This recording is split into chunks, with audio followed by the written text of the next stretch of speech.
आदरणीय सुषमा दीदी जी, सरिता बहन और जो भी सभा में आप सभी सम्माननीय, केवल आज के लिए नहीं हर रोज़ के लिए सम्माननीय महिलाएं हैं, भाई हैं, आप सभी का बहुत बहुत बहुत स्वागत है, अभिनंदन है। बहुत सुंदर दिन है और बहुत सुंदर विषय है। दिन को सुंदर बनाने वाले भी हम हैं और विषय की सुंदरता के लिए भी हमें ही उसकी गहराई में जाना होगा, तब जाकर हम उस सुंदरता को समझ पाते हैं। हम सभी ने कल ही शिवरात्रि भी मनाई और हम सभी ने अंतर्राष्ट्रीय महिला दिवस को अपने अपने घर में ज़रूर अपने घर के सदस्यों से कुछ ख्याति प्राप्त करी, कुछ महिमा प्राप्त करी कल के दिवस में।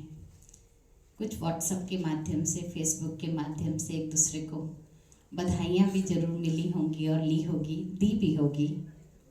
लेकिन बहुत ज़रूरी है कि इन बधाइयों को एक दिन में ना बांधें। ये करना भी हमने ही है, किसी और ने नहीं है। मैं बहुत सुंदर जब महिला शब्द को सुनती हूँ, नारी शब्द को सुनती हूँ।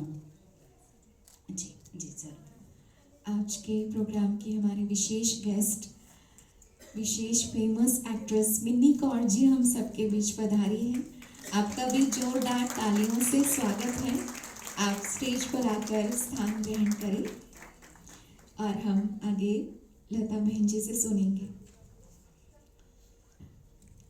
तो जब मैं इस शब्द को सुन रही थी नारी, तो एक साधारण भाषा में हम कह देते हैं हम जननी हैं, या फिर भारत को भी माता कहा गया है, ऐसे ही हमको भी माता का टाइटल मिला गया है।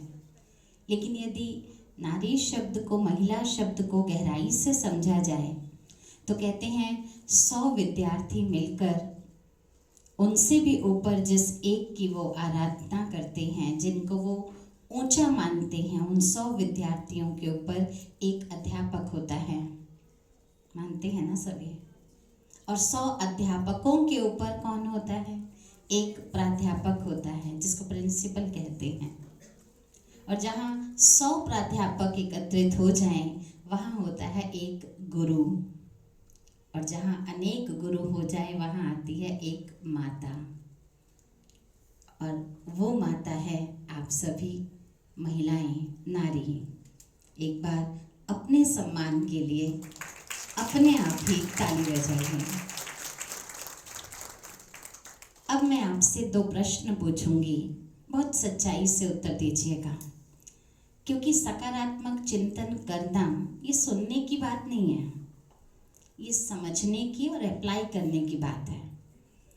आप सब भी आंसर दीजिएगा। मैं पूछूंगी, 3 प्रश्न हैं, उसमें अपने आप में ही जुड़े हुए हैं।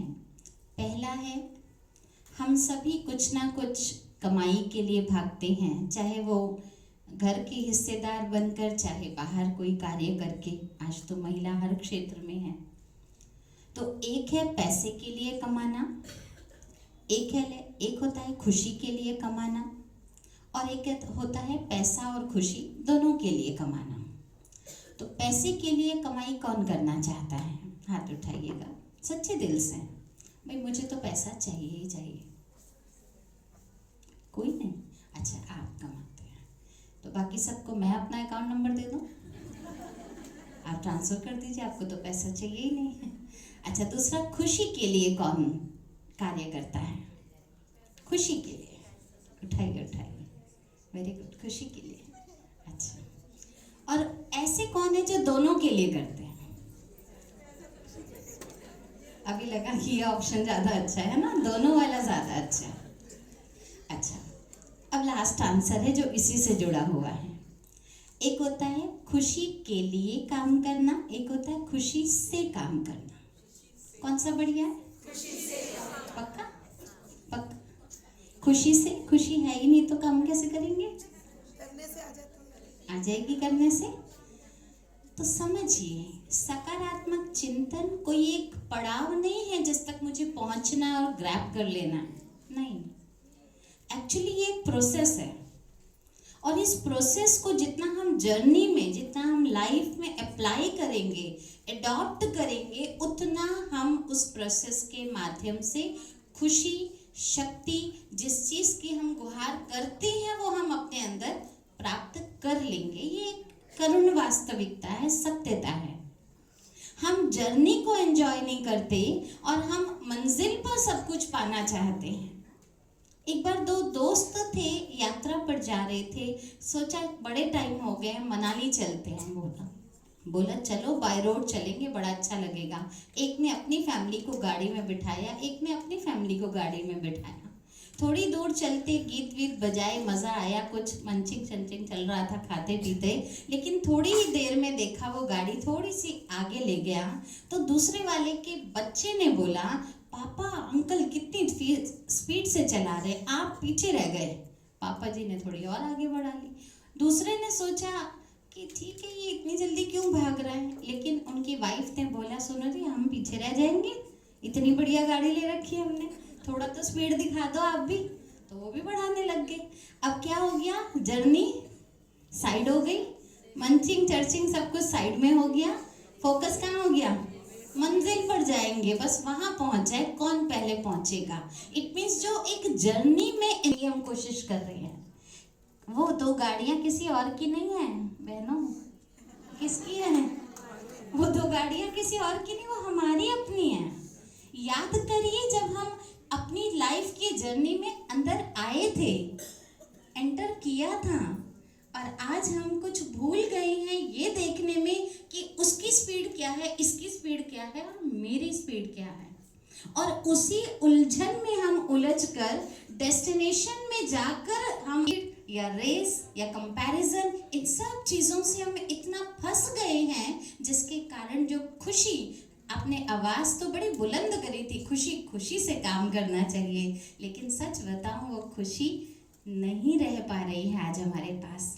क्यों नहीं रह पा रही है? हम सभी ने अपना अपना रिमोट कंट्रोल पकड़ा रखा है और बड़ी खुशी से पकड़ा रखा है।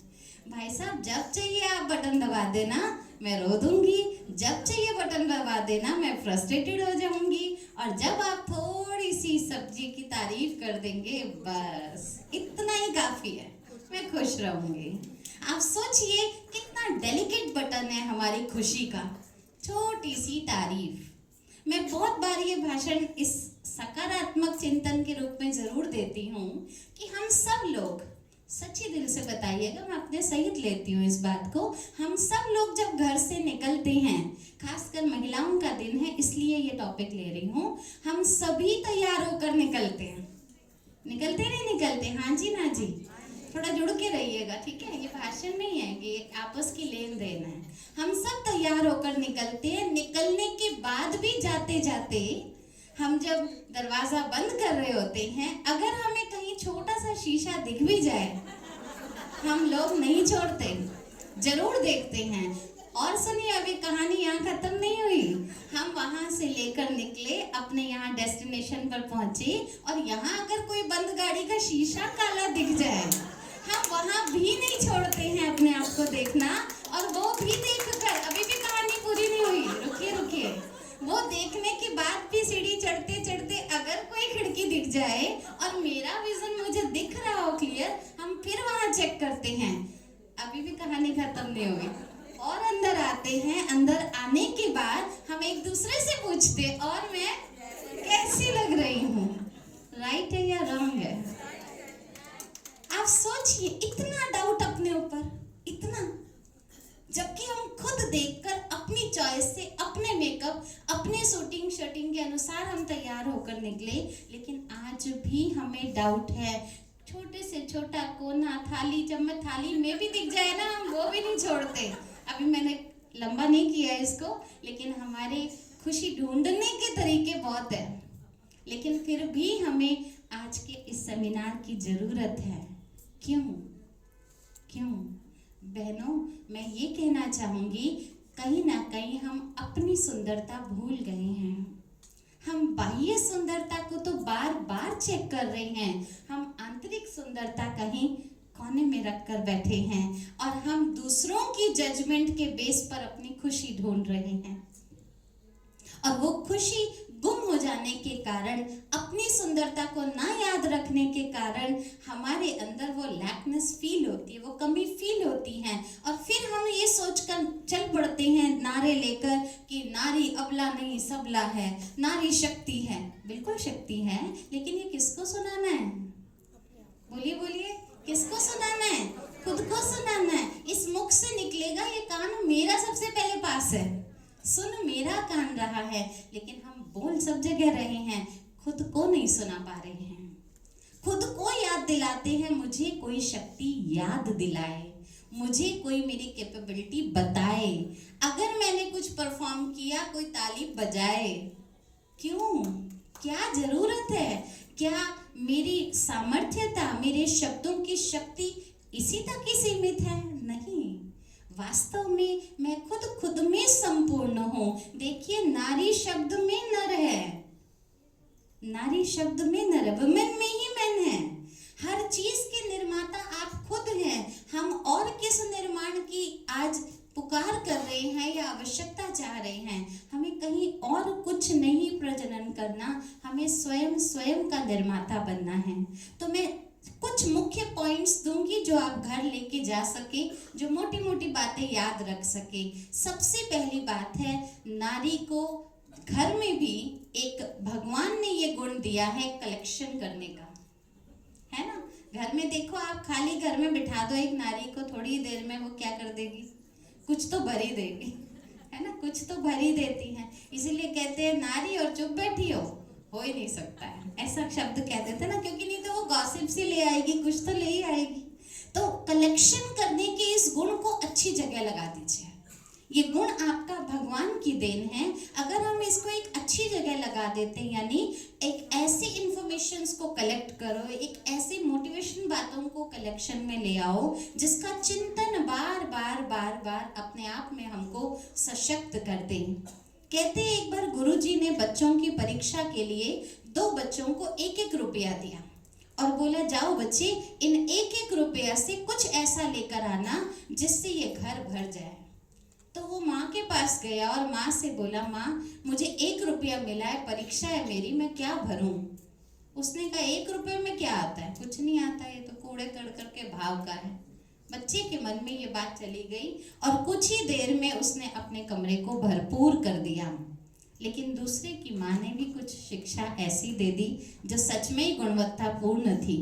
जब गुरुजी आए टेस्ट का निरीक्षण करने के लिए, तो जिस बच्चे का, प्रथम बच्चे की माँ ने बोला 1 रुपये में कुछ नहीं आता, सच में कुछ नहीं के भाव से कमरा खोलते ही उसमें कचरा ही कचरा था जो कुछ नहीं के रूप में था, बदबू दे रहा था। लेकिन दूसरे बच्चे का रूम देखा तो बिल्कुल खाली, लेकिन कहीं कोने में एक अगरबत्ती जल रही थी। उसने कहा, कुछ और नहीं, मुझे एक अगरबत्ती का डंडा 1 रुपये में जरूर मिल गया और मैंने इस कमरे को किससे भर दिया? खुशबू से भर दिया। बहनों, हमारे पास भी ये चांस है, ये दिमाग हमारा खाली है, लेकिन इसमें हमें क्या भरना है, ये चॉइस हमारे पास है। हम चाहे तो अपने आसपास के गुणों को भर सकते हैं, चाहे तो आसपास में क्या हुआ वो पूछ सकते हैं। हमारे घर, बुरा मत मानिएगा, घर आती है काम वाली, लेकिन काम हम करते हैं और वो क्या करती है? वो क्या करती है? इधर उधर की बातें सुनाती है। और ये कई बार हम कहते हैं, हाँ और क्या हुआ, तू बता, ये मैं कर लूंगी, ये मैं कर लूंगी, तो बस ये बता क्या है। कई बार हम कुछ गलत भर लेते हैं जबकि भरना हमें कुछ और चाहिए। तो आज हमारे पास चांस है कलेक्ट करने का। हम समझते हैं ये सब चीजें, मैं भी जब आई थी इस संस्था में बहुत छोटी थी, हमारी भी माता को कई कह देते थे, ये कोई उम्र है बच्चों को ले जा रहे हो, कहाँ ले जा रहे हो, बिगाड़ दोगे आप, ये कोई उम्र होती है, दुनिया तो देख ले। बहुत समझाया हम लोगों को, लेकिन मुझे अपनी माता जी की एक बात बहुत अच्छी याद आती है। उन्होंने कहा, यही उम्र है इसको ले जाने की। क्योंकि रीजन सुनिए, एक छोटे पौधे को ही सहारा दिया जाता है डंडे का, ताकि वो ग्रो अच्छा कर सके। बड़े पौधे को खींचोगे तो वो टूटकर हाथ में आ जाएगा। तो वास्तव में मैं ये नहीं कहती कि अभी हम बड़े हो गए तो हमारी उम्र नहीं है, नहीं। भगवान हमको बहुत सुंदर बात सिखाते हैं कि हे मनुष्य आत्मा, जिस दिन तू मेरे सम्मुख आता है उस दिन तू बड़ा नहीं, बच्चा बन जाता है, क्योंकि मैं तेरा पिता हूँ, तू मेरी संतान है। और संतान कितनी लंबी क्यों ना हो जाए, माँ बाप की क्या होती है, बच्चे ही होते हैं। तो हम सब कौन है, महिलाएं तो यंग सुनकर और ही खुश होती हैं तो हम सब कौन है, हम सब बच्ची हैं। एक्चुअली हम बच्ची हैं। इस बात को कलेक्ट कर लीजिए और बुद्धि में रखिए। यही समय है हमारा मोल्ड होने का, यही समय है हमारा ग्रो करने का, और यही समय है हमारा सही ट्रैक पकड़ने का। जिस दिन हमें सही बात मिल रही है लाइफ में, उस दिन हमें उसको पकड़कर उस राह पर चलकर अपना लक्ष्य निर्धारित कर लेना चाहिए। दूसरी बात है करेक्शन करने की। कलेक्ट तो कर लीजिए, लेकिन चेक जरूर कर लेना क्या कलेक्ट कर रहे हैं। वो करेक्शन किसी और से नहीं कराइएगा, खुद से करने की बात है। खुद से करने की बात का अर्थ होता है अपनी तीसरे नेत्र, अपने आत्म नेत्र को जागृत करने की। जितना हम साइलेंस में रहने का अभ्यास करते हैं, भले थोड़ा मुश्किल है, लेकिन करेंगे तो जरूर होगा, जरूर होगा। हम लक्ष्य ले लेते हैं तो हमारे पास वो साधना की शक्ति है। हम सभी को कुछ क्षण निकालकर अपने लिए, अपनी साधना में, अपने आंतरिकता में झांक कर देखने की जरूरत है। और वही साइलेंस हमारी करेक्शन को बताती है। आप देखिए क्यों एक माँ सही निर्णय दे देती है बच्चों के लिए, क्या सही है क्या गलत है। क्यों माँ को गुरु बोला गया, क्योंकि माँ के पास वो आंख है जो बच्चा वर्तमान और भूत को, भविष्य को नहीं समझ पाता, लेकिन माँ तीनों कालों को देखकर बता देती है। वो शक्ति माँ के पास है, क्योंकि उस माँ में वो शक्ति आई कहाँ से है, अपने अंतर प्रजनन ताकत को जो उसने सराहा है, याद किया है और जितना प्रयोग किया है, उस भाव से उसके अंदर वो करेक्शन करने की ताकत आती है। बेटा ये सही नहीं है। क्यों आज हम सब अपने बच्चों को बताते हैं गुड टच, बैड टच, ये काम नहीं करना, वो नहीं करना। कैसे बताते हैं हम? हमें कोई ट्रेनिंग नहीं दी गई थी। आज से कुछ वर्ष पहले बहनों माताओं को ऐसा कुछ नहीं सिखाया जाता था, लेकिन हमारे पास वो वाइब्रेशंस है, वो पावर है। कुछ क्षण अगर हम साइलेंस में रहते हैं, तो साइलेंस में रहने के बाद अगर हम कुछ कार्य करते हैं, तो हमारी खुद की जो ताकत है वो हमें अवेक होकर जगाती है, याद दिलाती है ये करना चाहिए, ये नहीं करना चाहिए। केवल अपनी शक्ति की जागृति जरूर याद रखिए। छोटी सी कहानी से मैं आपको ये याद दिलाती हूँ, क्योंकि कहानियाँ बातों को याद रखने में मदद करती हैं। बहुत ध्यान से सुनिएगा, कहीं से भी प्रश्न पूछूंगी मैं, ठीक है। कहानी में एक बार एक डाकू था, वो शहर में पहुंचा, और जैसे ही शहर में पहुंचा, शहर में सारे शरीफ व्यक्ति और उसकी दाढ़ी लंबी, मूंछ ऐसे बड़े बड़े से, तो सारे लोग भागने लगे। उसने सोचा शायद मेरा हुलिया ठीक नहीं है, जाकर मैं अपनी शेविंग ठीक से करा लेता हूँ, शायद मैं लोगों से मिलने लायक हो जाऊँ। जैसे ही वो एक बार्बर शॉप देखी और वहाँ गया, और उसने जाकर बोला भाई साहब मेरी थोड़ी शेविंग वगैरह कर दो, मैं भी एक सही इंसान बन जाऊँ, लोग मेरे से बात ही नहीं करते, दूर भाग रहे। तो उसने कहा हाँ जी बैठिए ना, हमारा तो काम ही यही है। बिठाया। जैसे ही बैठे, क्योंकि वो था कौन, बोली था कौन, डाकू। तो डाकू था, शुरू से हड़काने की आदत थी उसकी। उसने सीधा उसको बोला ढंग से करियो, नहीं तो ये रखा है बंदूक, गोली से उड़ा दूंगा। अब जैसे ही उसने बोला गोली से उड़ा दूंगा, उसने कहा भाई साहब मेरे तो बाल बच्चे हैं, अभी अभी तो मेरी शादी हुई है, मैं नहीं कर रहा, कल को कुछ हो जाए तो आपको देख के लग रहा है कहीं भी आप उड़ा दोगे मुझे। उसने छोड़ दिया। वो व्यक्ति वहां से बाहर निकला, दूसरी शॉप पर गया। जैसे ही दूसरी शॉप पर गया, उसने बोला मेरी हजामत कर दो, मेरी ज़रूरत है। कहा आइए बैठिए आप, बिल्कुल करेंगे, लेकिन मेरी शर्त है। क्या शर्त है? ढंग से करोगे तो बहुत अच्छी बात है, जो मुंह मांगा पेमेंट होगी वो मैं कर दूंगा, अगर थोड़ी भी खरोच लग गई तो गोली रखिए, उड़ा दूंगा। उसने कहा मेरे बूढ़े माँ बाप को मेरे को तीर्थ यात्रा करानी है भाई साहब, आपका कोई भरोसा नहीं लग रहा, मैं नहीं कर सकता, आप जाइए। आखिर वो तीसरा जाने लगा, तो जाते जाते सोचा यहाँ के लोग बड़े कमजोर हैं, कर नहीं सकते कुछ भी, और चलते चलते आगे गया तो देखा, आपने देखा होगा कहीं पेड़ के नीचे भी कुर्सी और शीशा लगा देते, देखा ना ऐसा।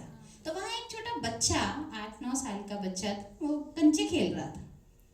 तो वहीं जाकर बैठ गया और उसने कहा लड़के यहाँ ये कौन करता है हजामत? तो कहा मेरे पापा करते। तो कहा मुझे भी करानी है। तो कहा पापा तो खाना खाने गए हुए। तो कहा बेटा कब तक आएंगे? कहा वो तो शाम तक आएंगे।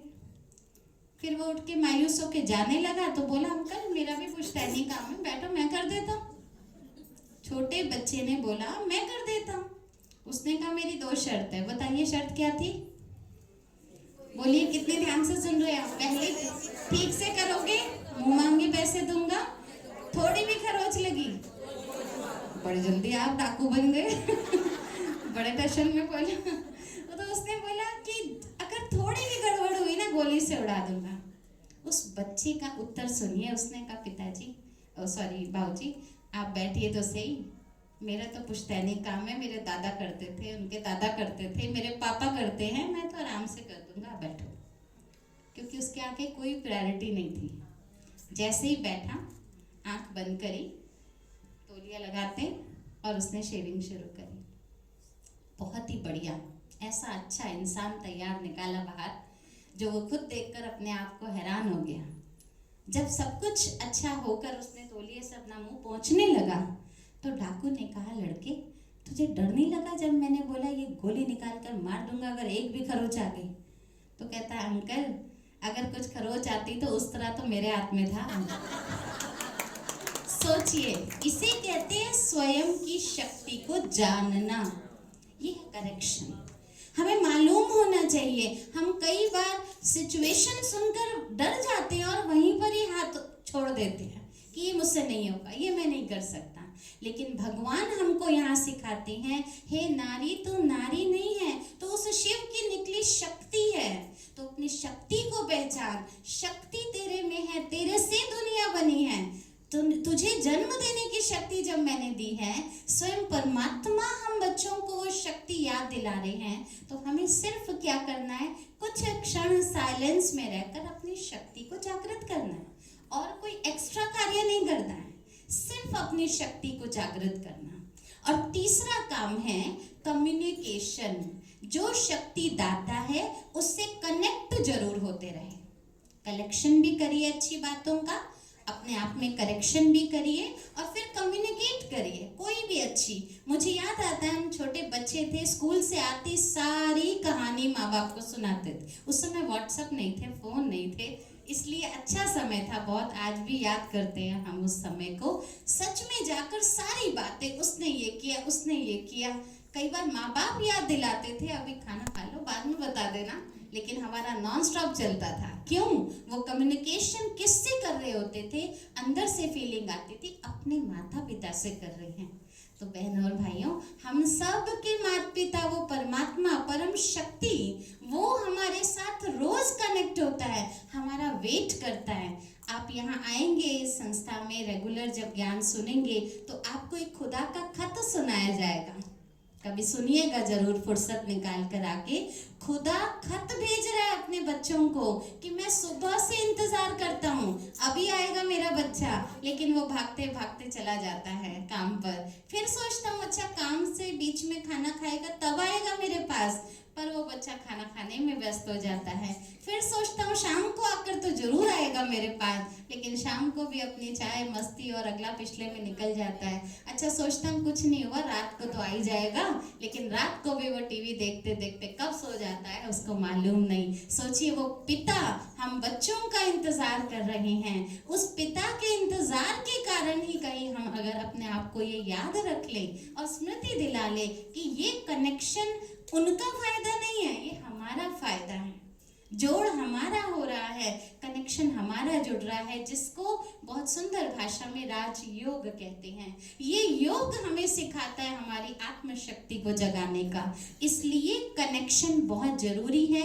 जितना हम भगवान से कनेक्ट होकर कम्युनिकेट करते हैं, बातें करते हैं, जितना भगवान की बातों का आदान प्रदान हमारा आपस में चलता है, हमारे खुद का मन सुनता है, मन सशक्त होता है, और ये मन की शक्ति ही वास्तव में हमारे को तन को भी स्वस्थ बना देती है। तभी तो कहते हैं मन दुरुस्त तो तन दुरुस्त। आप सोचिए, मैं आपकी शक्ति की बात बताती हूँ। कई बार हम महिलाएं सोच लेती हैं, यहाँ बुद्धि में उपज बना बना लेती हैं। ये कार्य पुरुषों का है, ये कार्य हमारा है। आज अगर एक टेबल भी उठानी है तो कहेंगे है कोई भाई जरा इसको उठा दे, मेरी तो कमर में बड़ा दर्द है। और वहीं मायके वाले आ जाए, ये टेबल खराब दिख रही हो, बता दीजिए आप ही ये टेबल कौन उठाएगा? बोलिए बोलिए, कौन उठाएगा? हम ही उठाएंगे। उस समय हम भूल जाते हैं हम शक्ति है, नारी है, कोई याद नहीं करते, कोई मोटिवेशनल चलाते नहीं है ऐसी स्पीच जिससे हमें टेबल उठाने की ताकत आ जाए। सिर्फ ये याद दिलाते कौन आ रहा है। इतनी सी बात हमारी शक्ति को जगा सकती है। तो सोचिए अगर ये बातें रोज हम खुद से करें, अगर हम यहाँ और कुछ नहीं करते, यहाँ कोई जाप नहीं करते, यहाँ कोई ऐसी कोई प्रतिज्ञाएं नहीं करते, यहाँ हम भगवान से कम्युनिकेट होते हैं। हम रोज भगवान हमारे लिए ऐसे कौन से शब्द कह रहे हैं, हम स्वयं के लिए कौन से सशक्त शब्दों का प्रयोग कर सकते हैं, यहाँ वही ज्ञान सिखाया जाता है। आप भले श्री राम को मानिए, श्री कृष्ण को मानिए, लेकिन इन सब देवी देवताओं को भी मान्यता प्राप्त कराने वाला, देवतुल्य बना देने वाला, नर को नारी, नारी को श्री लक्ष्मी जैसा बना देने वाला और नर नारायण जैसे कर्म करे, ऐसे श्रेष्ठ कर्म सिखाने की कला यहाँ सिखाई जाती है। ये कोई सत्संग नहीं है, ये वास्तव में एक एजुकेशन है, जिस एजुकेशन में हमें लक्ष्य दिया जाता है। तुम कौन से कर्म करो तो क्या बनोगे। ऐसा नहीं है आज तक हम देवियों के मंदिर नहीं किया, हम ऐसे क्यों नहीं बने। आपने कभी देखा देवियां पार्लर में गई हैं? कोई पार्लर में नहीं जाती वो, लेकिन कितनी ब्यूटीफुल होती है। कौन सी Miss World, Miss Universe, sorry आज का समय का ये जमाना है, आज के समय के अनुसार ये कॉन्टेस्ट है, लेकिन जिस परमात्मा को सत्यम शिवम सुंदरम कहते थे नाम मिला, तो ये सुंदरता किसकी है? एक्चुअली ये गुणों की सुंदरता है। परमात्मा हमको इन गुणों को धारण करना सिखाते हैं। परमात्मा कहते हैं अगर आत्मगुण, आत्मचिंतन जितना जितना हम करेंगे उतना परमात्मा से हमारा कनेक्शन समीपता का हो जाएगा, और वो समीपता मेरे अंदर गुणों को ऐसे समाहित करेगी जो हर व्यक्ति सुंदर प्रतीत होगा, हर व्यक्ति, हर चेहरा मुस्कुराता रहेगा। हर नारी में केवल एक दिन गृह प्रवेश के दिन लक्ष्मी नहीं, रोज लक्ष्मी दिखेगी, क्योंकि लक्ष्मी कौन है? श्री लक्ष्मी अच्छे लक्षणों से पहचानी जाती। हम लक्षण बदलते हैं, हम लक्षणों को धारण करते हैं, और यही लक्षण वास्तव में हमको उस लक्ष्य तक पहुंचाते हैं। तो बहनों, मेरी आपसे आज के दिवस पर केवल दिन तक मत छोड़िएगा। जैसे 8 तारीख को 9 मना रहे हैं ना, रोज मनाइए ये दिन। स्वयं को सशक्त करिए, स्वयं का चिंतन करिए, परमात्मा से अपना संबंध जोड़िए, जोड़कर अपने लक्ष्य को एजुकेटेड करिए। कोई कंधे से कंधा मिलाना या पद पर आसीन हो जाना या वेस्टर्न कपड़े पहन लेना सिर्फ ये सशक्त होना नहीं होता है। कपड़ा कोई भी हो, लेकिन सोच मेरी क्या है, कॉन्फिडेंस मेरा किस चीज़ का है। किसी की तारीफ मिले ना मिले, लेकिन मेरा मुझ पर विश्वास बना रहे, ये सशक्तिकरण हमको अध्यात्म सिखाता है। और अध्यात्म सीखने के लिए हमें कुछ छोड़ना नहीं है, क्योंकि राजयोग शब्द ही बता रहा है योग माना जोड़ना। तो यहाँ और ये संबंध जुड़ते हैं। अर्पिता बहन, कितना बड़ा परिवार मिल गया आपको, पहले थोड़ी ना था। तो आने से क्या हुआ, और ये जुड़ा। अच्छा, पीछे छूट गया? नहीं छूटा ना, छूटता कुछ नहीं है, और ये नए संबंध जुड़ते हैं तो कुछ पॉजिटिविटी आती है। इसलिए आवश्यकता है, अगर आगे कदम बढ़ाना है, अगर विश्व में कुछ नया कर दिखाने की कामना रखनी है, तो सिर्फ अपना कदम थोड़ा सा समय निकालिए, अपने आप को महत्व दीजिए। आप सभी सम्माननीय हैं, हर रोज के लिए सम्माननीय हैं, लेकिन उस शिव की शक्ति बनकर अपनी शक्ति को प्रदर्शित करने का यही एक सुंदर मौका है। ऐसी शुभकामनाएं मैं आप सभी के लिए रखती हूँ। एक बार पुनः आप सभी को महिला दिवस की बहुत बहुत बहुत बधाई हो। अपनी वाणी को विराम देती हूँ। ओम शांति।